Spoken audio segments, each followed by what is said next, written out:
Hi അസ്സലാമു അലൈക്കും. അപ്പം ചക്ക അട എങ്ങനെ ഉണ്ടാക്കാം, അതുപോലെ കൂഴച്ചക്ക കിട്ടുമ്പോൾ നമ്മൾ എങ്ങനെ അത് സൂക്ഷിച്ച് വെക്കാം, നമുക്ക് ചക്കയുടെയും ചക്ക ഹൽവായും ചക്ക വരട്ടിയതും എല്ലാം നമുക്ക് ഉണ്ടാക്കാം. അപ്പോൾ ചക്ക ആ ഒരു നീര് നമ്മൾ എടുത്തിട്ട് അതെങ്ങനെ സൂക്ഷിച്ച് വെക്കാൻ, നീരൊക്കെ എടുക്കാൻ ഒരുപാടില്ല. നമുക്ക് ചക്ക മിക്സി എടുത്തിട്ട് കുരു കളഞ്ഞ് മിക്സിയിലിട്ട് അടിച്ചെടുത്താൽ നീരായി. അപ്പോൾ ഇവിടെ ഞാൻ ചക്ക അട എങ്ങനെ ഉണ്ടാക്കാമെന്ന് പറയുന്നുണ്ട്. അപ്പോൾ അതാ ഞാൻ ആവശ്യത്തിനുള്ള ശർക്കര ഉരുക്കി എടുത്തിട്ടുണ്ട്. ശർക്കര സാധാരണ കുറച്ച് വെള്ളം വെച്ച് ശർക്കര നമുക്ക് ഉരുക്കി അരിച്ചെടുക്കാം, മണ്ണൊന്നും ഉണ്ടാകാതെ.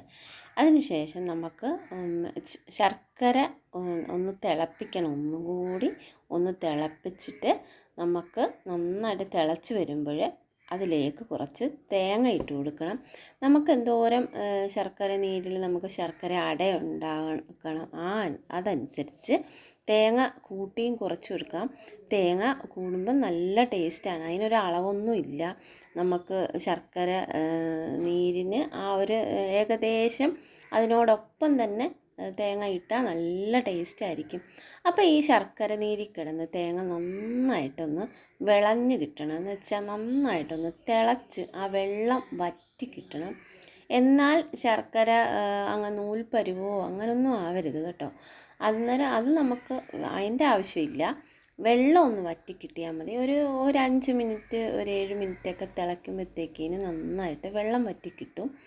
അപ്പോൾ ശർക്കര ഉരുക്കുമ്പോൾ കുറച്ച് വെള്ളം ഒഴിച്ച് തന്നെയല്ലേ നമ്മൾ ശർക്കര ഉരുക്കുന്നത്. അപ്പോൾ ആ ഉരുക്കുന്ന സമയത്ത് നമ്മൾ വെള്ളം വറ്റിക്കാൻ നിൽക്കരുത്. ശർക്കര ഉരുകി കിട്ടിയാൽ മാത്രം മതി. എന്നിട്ട് നമുക്ക് അരിച്ച് ഒഴിച്ചതിന് ശേഷമാണ് ശർക്കര നമുക്ക് വെള്ളം വറ്റിച്ചെടുക്കേണ്ടത്. അതുപോലെ തേങ്ങ അടയും വെള്ളം വറ്റാൻ വേണ്ടിയാണ് തേങ്ങ ഈ ശർക്കരയിൽ കിടന്ന് നന്നായിട്ടൊന്ന് വെള്ളം വറ്റി വിളഞ്ഞ് വരിക എന്ന് പറയും കേട്ടോ, ആ ഒരു പരുവം. അതിലേക്ക് നമുക്ക് ശർക്കര വിളഞ്ഞ് ഈ വെള്ളമൊക്കെ വറ്റി വരുമ്പോഴത്തേക്കിന് നമുക്ക് ചക്ക കുരുവെല്ലാം കളഞ്ഞിട്ട്, കുഴച്ചക്കയാണേ, കുരുവെല്ലാം കളഞ്ഞിട്ട് ഒന്ന് മിക്സിയിലൊന്ന് അടിച്ച് നന്നായിട്ട് പേസ്റ്റാക്കി എടുക്കുക. വേറൊന്നും അതിലില്ല, ഇൻഗ്രീഡിയൻസ് ഒന്നും ചേർക്കുന്നില്ല. ഈ ചക്ക നമുക്ക് അതിൻ്റെ ആ പേസ്റ്റ് രൂപത്തിലാക്കി കിട്ടണം, അത്രയേ ഉള്ളൂ. അത് വരിക്കച്ചക്കയാണേലും അങ്ങനെ ചെയ്യാം കേട്ടോ. നന്നായിട്ട് അരച്ചെടുക്കണം എന്നേ ഉള്ളൂ, നല്ലൊരു പേസ്റ്റ് പരുവത്തിലാക്കി എടുക്കണം എന്നേ ഉള്ളൂ. അതിലിത്തിരി വെള്ളം ഒഴിച്ച് അരച്ചാലും, വരിക്കച്ചക്കയാണെങ്കിൽ വെള്ളം ഒഴിച്ച് അരച്ചാലും സാരമില്ല. നമുക്ക് എന്ത് ചെയ്യാം, നമുക്ക് ഈ ഒരു വെള്ളം വറ്റിച്ച് തന്നെ നമുക്ക് എടുക്കാം കേട്ടോ. നന്നായിട്ട് വെള്ളം ഈ ഒരു പരുവത്തിൽ നല്ലപോലെ ഇളക്കി കൊടുത്ത് നന്നായിട്ടൊന്ന് വറ്റിച്ചെടുക്കാം. ഈ ഒരു മെത്തേഡില്ലേ, ഈ ഒരു ശർക്കരയും ഈ ഒരു തേങ്ങായും അതുപോലെ തന്നെ ചക്ക നീരും കൂടെ നന്നായിട്ട് തിളപ്പിച്ച് ഫ്രീസറിൽ കുറേ നാൾ സൂക്ഷിച്ച് വെക്കാം. അതുകൂടാതെ തേങ്ങ ഇടാതെ തന്നെ നമുക്ക് ശർക്കര നീരും ചക്ക നീരും മാത്രം നന്നായിട്ട് ഒന്ന് വെള്ളം വറ്റിച്ച് നല്ലപോലെ വെള്ളം വറ്റിച്ച് വരുന്ന പോലെ ആക്കി നമുക്ക് പുറത്തും സൂക്ഷിച്ച് വയ്ക്കാം. കാരണം അതിലൊട്ടും വെള്ളമില്ല. അങ്ങനെയാണെങ്കിൽ നന്നായിട്ട് ഇത് വെള്ളം വറ്റി നല്ല വരട്ടിയെടുക്കണം. അങ്ങനെയാണെങ്കിൽ നമുക്ക് ഫ്രിഡ്ജിൽ പോലും വെക്കേണ്ട. അതല്ല, ഫ്രിഡ്ജിൽ വെച്ചാൽ ഒരുപാട് നാൾ നമുക്ക് ഉപയോഗിക്കാം. എപ്പോൾ ചക്കയുടെ ഉണ്ടാക്കാനാണെങ്കിലും അതെടുത്ത് അടയോ ചക്കയുടെയോ ഒരുപാട് പലഹാരങ്ങൾ, അലുവ എല്ലാം ഉണ്ടാക്കാൻ പറ്റിയ ഒരു മെത്തേഡാണ് ആ ഒരു രീതി. അപ്പം നിങ്ങൾക്കെല്ലാവർക്കും മനസ്സിലായെന്ന് വിശ്വസിക്കുന്നു. അപ്പം നമ്മൾ സാധാരണ ചക്കയുടെ നമ്മൾ പച്ചയ്ക്ക് തന്നെ തേങ്ങായും ഒക്കെ ഇട്ട് അങ്ങനെ തന്നെ എടുക്കും. ഞാനുണ്ടല്ലോ കുറച്ച് ദിവസം നമുക്ക് പുറത്ത് തന്നെ വെച്ചേക്കാവുന്ന രീതിയാണ് കാണിക്കുന്നത്. അപ്പോൾ ഇതുപോലെ ഞാൻ നന്നായിട്ട് ശർക്കര നീരും ചക്കയുടെയും എല്ലാം വെള്ളം നന്നായിട്ട് വറ്റിച്ച്, തേങ്ങയുടെയൊക്കെ വറ്റിച്ച് ഒന്ന് കുറുക്കി ഈ ഒരു പരുവത്തിലെടുക്കണം നിങ്ങൾ കേട്ടോ. അപ്പോൾ വെള്ളം ഒട്ടും ഇല്ലല്ലോ. അതിലേക്ക് ഞാൻ ടേസ്റ്റിന് വേണ്ടി കുറച്ച് നെയ്യ് ചേർത്തു. അതുപോലെ ജീരകവും ഏലക്കായും പഞ്ചസാരവും കൂടി ഒന്ന് പൊടിച്ചിട്ട് ചേർത്ത് കൊടുത്തിട്ടുണ്ട്. അപ്പോൾ അത് ടേസ്റ്റിനനുസരിച്ച് നിങ്ങൾ ചേർത്തോളൂ കേട്ടോ. ജീരകവും ഏലക്കായും ഒക്കെ പക്ഷേ അത് ചേർത്താൽ നമുക്ക് നല്ല ഗുണവും കൂടിയാണ് കേട്ടോ. ഇതെല്ലാം ചേർക്കുമ്പം തന്നെ നല്ല ടേസ്റ്റും നല്ലൊരു മണമാണ്. ചക്ക വരണ്ട് ആ ഏലക്കാടെയും ജീരകത്തിൻ്റെയൊക്കെ മണം നല്ലതാണ്, പറഞ്ഞറിയിക്കാൻ പറ്റത്തില്ല. നമ്മളെ മലയാളികൾക്ക് അത് ഭയങ്കര ഇഷ്ടമുള്ള ഒരു ഇതാണ്. ഇങ്ങനെ തന്നെ കഴിക്കാൻ കേട്ടോ, നല്ല ടേസ്റ്റാണ്. ഇങ്ങനെ തന്നെ കഴിക്കാനും നല്ല ടേസ്റ്റാണ്. അപ്പോൾ ഞാനുണ്ടല്ലോ ഈ മാവൊന്ന് പുളിപ്പിച്ചോ അങ്ങനൊന്നും എടുക്കുന്നില്ല. ഞാൻ ഗോതമ്പ് പൊടിയിലാണ് ഇത് ചെയ്യുന്നത്. ഗോതമ്പ് പൊടിയിലാകുമ്പോൾ നമ്മൾ ഹൽവയുടെ ആ ഒരു ടേസ്റ്റിൽ നമുക്ക് ചക്കയുടെ കഴിക്കാം. അപ്പം ഗോതമ്പ് പൊടി നമ്മൾ ഈ ചക്കനീര് എന്തോരം ഉണ്ടോ അതനുസരിച്ച് വേണം ഗോതമ്പ് പൊടി ചേർക്കാൻ. അതിനൊരളവൊന്നുമില്ല കേട്ടോ. നമ്മൾ ഈ വരട്ടി വെച്ചേക്കുന്ന ചക്ക നമുക്കിത് വേണമെങ്കിൽ സൂക്ഷിച്ച് വെക്കാമല്ലോ. നമുക്ക് ആവശ്യത്തിന് കുറച്ച് ചക്കനീരെടുത്തിട്ട് അതിലേക്ക് നമുക്ക് ഗോതമ്പ് പൊടി മിക്സ് ചെയ്ത് കൊടുക്കാം. ഒറ്റയടിക്ക് ഗോതമ്പ് പൊടി ഇടരുത്, കുറേശ്ശെ നമുക്ക് ഇട്ട് കൊടുക്കാം. അപ്പോൾ ശർക്കരയ്ക്ക് അത്യാവശ്യം ഉപ്പൊക്കെ ഉണ്ടെങ്കിൽ ഉപ്പിടേണ്ട ആവശ്യമില്ല.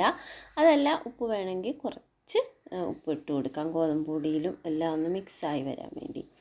അപ്പോൾ എല്ലായിടും ഒന്ന് മിക്സ് ആകുന്ന രീതിയിൽ നമുക്ക് ഗോതമ്പ് പൊടി ഇട്ട് കൊടുക്കാം. കുറച്ച് പേര് ബ്രെഡ് പോലെ മാവ് പുളിപ്പിച്ച് ഉണ്ടാക്കും. അത് നമ്മൾ അരിപ്പൊടിയാണ് ഇട്ട് കൊടുക്കുന്നത്. ഇതിപ്പം ഗോതമ്പ് പൊടിയാണ് ചേർത്ത് കൊടുക്കുന്നത്.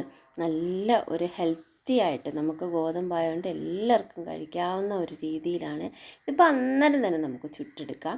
ഇത് നല്ലപോലെ ഒന്ന് മിക്സ് ചെയ്തിട്ട് അന്നേരം തന്നെ നമുക്ക് ഇതുണ്ടാക്കുന്ന ഒരു ഇലയൊക്കെ ഉണ്ട് കേട്ടോ. ആ ഇല എനിക്ക് കിട്ടിയിട്ടില്ല.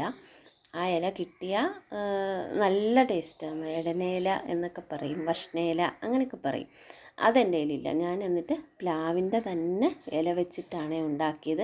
അപ്പം നിങ്ങൾക്ക് മനസ്സിലായല്ലോ ഈ ഒരു എന്താ മെത്തേഡിൽ തന്നെ ഇങ്ങനെ തന്നെ കുഴച്ച് നമ്മുടെ അടയുടെ പരുവത്തിൽ നല്ല പോലെ ഒന്ന് മിക്സ് ചെയ്തെടുക്കുക. മധുരമൊക്കെ നന്നായിട്ടുണ്ടായിരിക്കും. കാരണം നമ്മൾ ശർക്കരയൊക്കെ നല്ലപോലെ വെള്ളം വറ്റിച്ചാലും മധുരം നല്ലപോലെ ഉണ്ട്. അപ്പം മധുരത്തിന് ആവശ്യമായിട്ടുള്ള മാവ് അതിലേക്ക് ചേർക്കുക.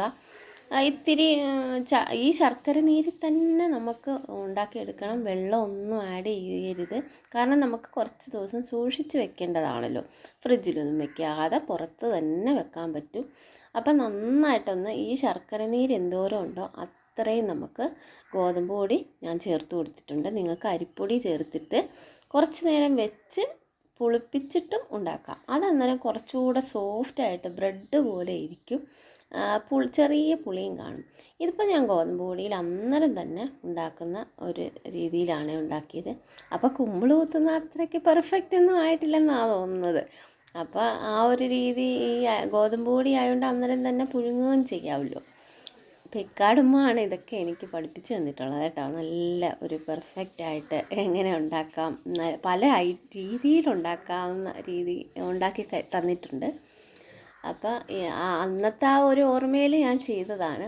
ഇതിപ്പോൾ നമുക്ക് കുറേ ചക്കയുടെ ഉണ്ടാക്കാം. ഇത്രയും നീര് വെച്ച് നമുക്ക് നന്നായിട്ട് നല്ല ടേസ്റ്റി ആയിട്ട് ഉണ്ടാക്കാം.